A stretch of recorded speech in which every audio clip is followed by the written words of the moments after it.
Hey guys, King Jad here, and I've been told to watch Phil's pre-stream today because apparently there's a few things in it which are quite interesting to pick apart. I've not been told a whole lot apart from things where he says a bunch of weird things about, apparently it relates to the bank leaks and hackers or whatever. I'm kind of curious to see what happens. I was told to kind of come about this part of the video on his pre-stream podcast from today and to listen to it, so I'd give it a listen and I'll try and debunk anything that I'm able to debunk. So let's go.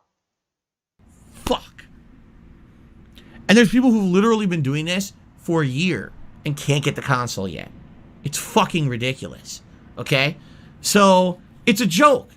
The system needs to be fixed. These bots are fucking people over. They've created a secondary economy of scalping. If you're not aware, scalping is illegal. Did you know that? Right now, if you go online and you buy tickets to a concert, okay, and then you try to immediately resell them for an exorbitant amount of money, it's supposed to be illegal. Scalping is illegal. So why is it allowed? I'll tell you why. Because online is the Wild West, bro. Online is a different world with no regulation and no kinds of protections for people. I mean it. Like, it's so ridiculous how in person you try to do one thing. Right now, if you bought tickets to Spider-Man Far From Home, not Far From Home, No Way Home, Spider-Man No Way Home, the upcoming Spider-Man movie, and you printed them out, and you stood outside of a movie theater and said, I will sell you these tickets for $100, you could go to jail. It's illegal to do that. You can't stand outside of a sporting event and sell exorbitantly priced tickets to that sporting event. It's illegal. You can't do it. I'm not entirely sure if Phil's being honest here or not, but that sounds like bullshit to me, because how many times do you see it yourself when you're going to any kind of event, however, or how often does Phil actually do that shit himself? In the past, he's probably, I'm just thinking in the past when he went to wrestling, he'd probably seen scalpers outside, and he's probably thinking those bastards are getting money for something that, I don't know, the thing is, it sounds like Phil's so shit as usual here, but this is not the main point, so let's just continue playing. but online, it's all gravy. Everyone just do whatever you want, man. There's no regulation on nothing. It's the Wild West. No one stops anyone from doing anything. It's a joke. It's fucked up how much shit people get away with online. Okay? It shouldn't happen, but it just does. So the U.S. government is introducing this law. Using bots will be illegal. Okay? Now this law passes. Okay? I have absolutely no fucking clue how they would ever enforce it. First of all, there's no evidence that says that the bots being used are American bots, right? These bots don't have a red, white, and blue flag posted to them. Most of the time, a lot of these operations are actually international. It's someone in another country where their laws are so lax and their enforcement is so lax that they can get away with anything. Look at all those pirating websites that they had back in the day. None of them were housed in the United States. They had to go outside of the United States to find a place to be safe, a safe haven. So my question is, I'm just curious, how do they think they would enforce this when the vast majority of people doing it probably are not doing it within the United States border anyway? I mean, there's something about that which is true to an extent, but the fact is that financial institutions around the world do collaborate together to try and stop financial crime. One of the biggest ever crimes that was ever committed is something called the Bangladesh bank robbery. It happened in 2016, and it only stopped because of human intervention by a typo. Somebody recognised a typo in New York. Because it's called the Bangladesh bank robbery, it originated in Bangladesh, but it was literally happened in various places throughout the world. The Philippines was involved, Sri Lanka was involved, New York was involved as well.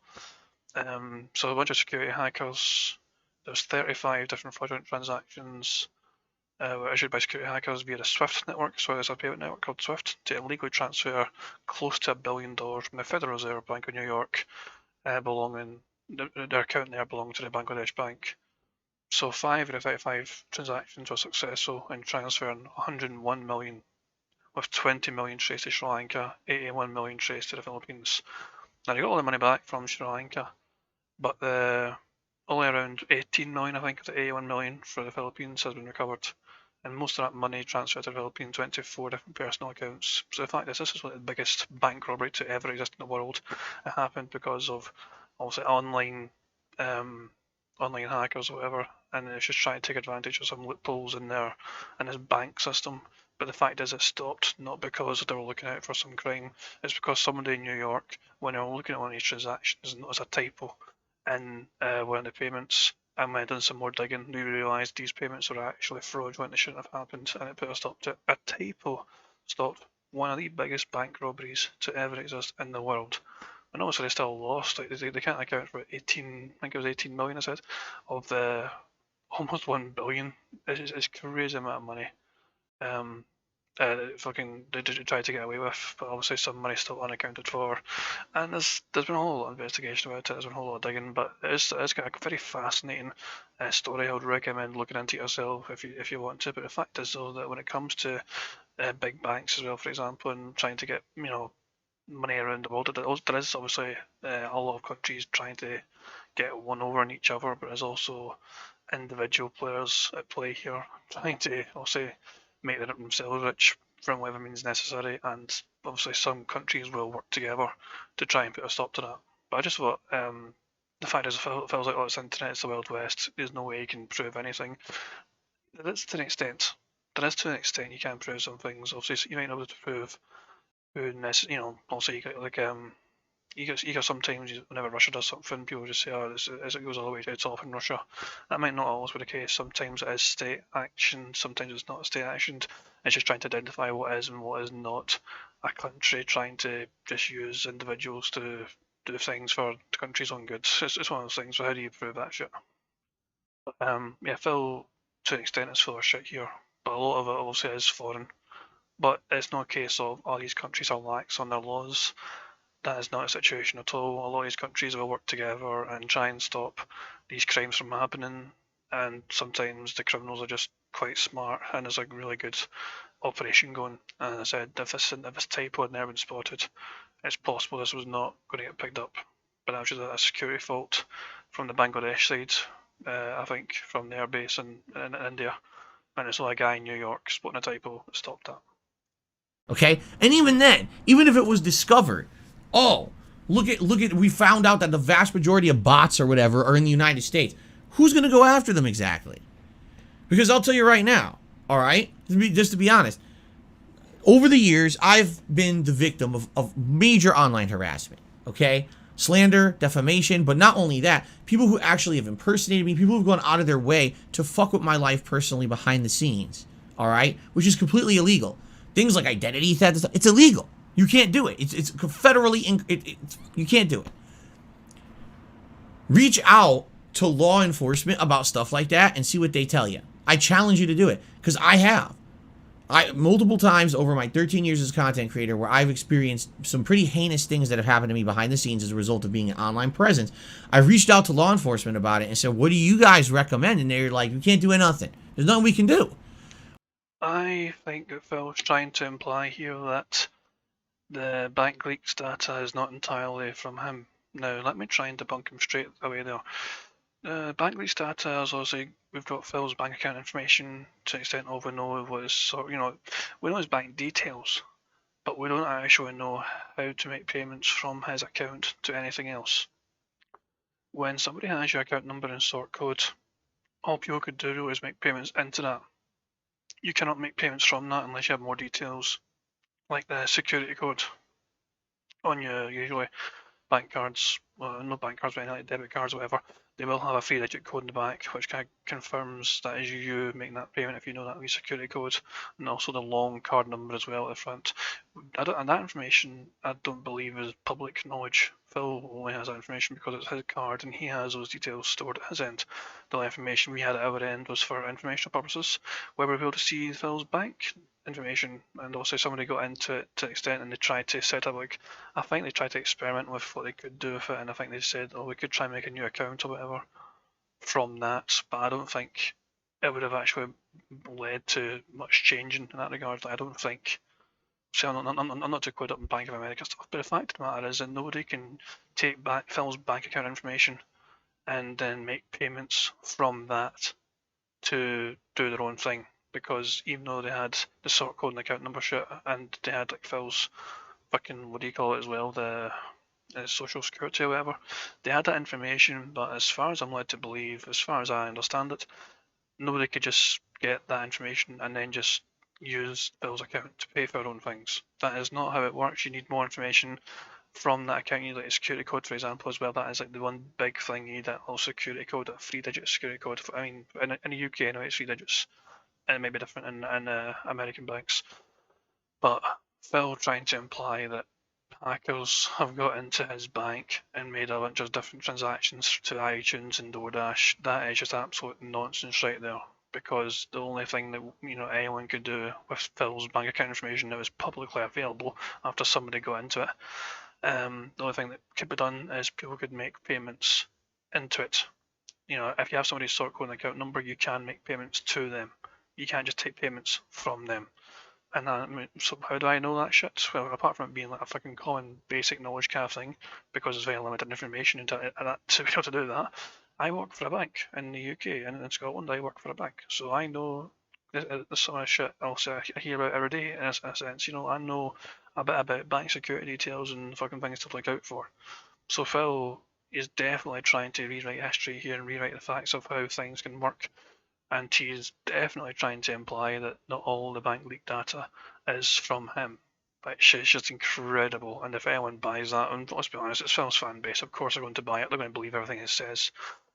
To be fair, some people in his chat are fighting back. You can see there, people are saying like, the ticket scalping thing, I get things and try and sell them all for a profit. It's fucking capitalism. Phil's just describing capitalism, he's upset about it to an extent.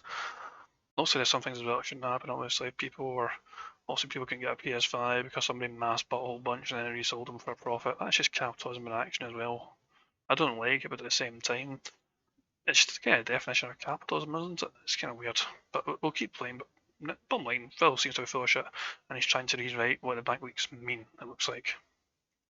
We already are so busy trying to enforce in real life stuff right in front of our faces, in real life crime. The only online stuff that we have any capacity to handle right now is human trafficking. That we find out that there's actual humans being illegally trafficked and the internet is a place where there's communication and information about it. That we'll look into. But outside of that, we don't have time to deal with jack shit. I showed them concrete evidence of thousands upon thousands of dollars of fraudulent credit card transactions. You know what they told me? Shoot an email and see if someone responds. And if no one does, just give up. The only thing I can think of is, if Phil is not talking about the bank leaks, the only other thing I can think of, which Phil might have a valid point about, is the chargeback situation. Because somebody did charge back a huge amount, because there was a whole saga before. People were literally using stolen cards. They were giving Phil money from these stolen cards, and then he charged back all those details, and Phil got fucked over with it. It's why he kind of tries to push the whole verify your PayPal thing before you make a payment. If he doesn't recognise as a verified PayPal account donating to him for a tip or a cheer, he will likely reject it. He got to a point where he was terrified to accept PayPal tips and all that if they were not from a verified account that he recognised, because he was terrified it was going to get charged back and it was going to leave him in the red, because that really hurt him before. So the only thing I can think about if Phil's not talking about his own bank leak data is the fact that there was a whole chargeback saga, which was a bit messed up. Somebody, I try and keep my ear close to the ground in detractor circles all the time. This kind of thing happening, I'm not sure if it was a detractor or if it was somebody legitimately trying to scam Phil. Some people have tried to scam Phil before. They were not detractors, they were just criminals. Remember the whole escort saga and how that came about, that whole nonsense. That wasn't a detractor, that was just some weird ass criminal that was based in with the Dutch or something like that. I can't mind, that's a whole different scenario altogether. But the fact is, though, Phil does attract these kind of weird criminal elements to him, and he seems easy pickings at times because he is a dumb fuck. But you got to be careful with the information you put out there online. Phil has shared a lot in the past, and sometimes he's paid for it. That is the simple truth of the matter. Phil does overshare. He doesn't do much these days, which is a smart thing and an annoying thing, because there is more he could share without revealing too much, but he just clams up altogether, which is a bit frustrating for his fans, that they don't get to understand a lot more of Phil, compared to the days where he would show everything and reveal everything, which was dumb, but the fans love that kind of interactivity and getting to know Phil better. If Phil's not talking about the bank leaks, he's talking about the whole chargeback situation they went through like a year or 2 years ago. But that's my take on it. That's what I was told. I was like, what are you talking about? I have evidence of like, I'm not even kidding, like $5,000 to $10,000 of false credit cards transactions. And they told me that's nothing. That's, what are you talking about? Pittance. That's nothing. Why would we care about that? Phil, to be fair, Phil has considered $2,000 as next to nothing. So the fact that he's scoffing about $5,000 to $10,000 being next to nothing, that he's been told, he had literally said to his fans that he was making next to nothing on YouTube, and at that time he made like $2,000 on YouTube per month, and he considered that next to nothing. So I don't want to hear this bullshit where Phil's like it's a pittance for like $5,000 to $10,000 when he was considering $2,000 as next to nothing. His words, that is not bullshit. He literally said he was making next to nothing on YouTube, and at that time he made about $2,000 per month on YouTube. So I don't want to hear that bullshit from him. Right? And it's funny because we all think, oh, law enforcement, right? They have such capacity to protect the people or whatever.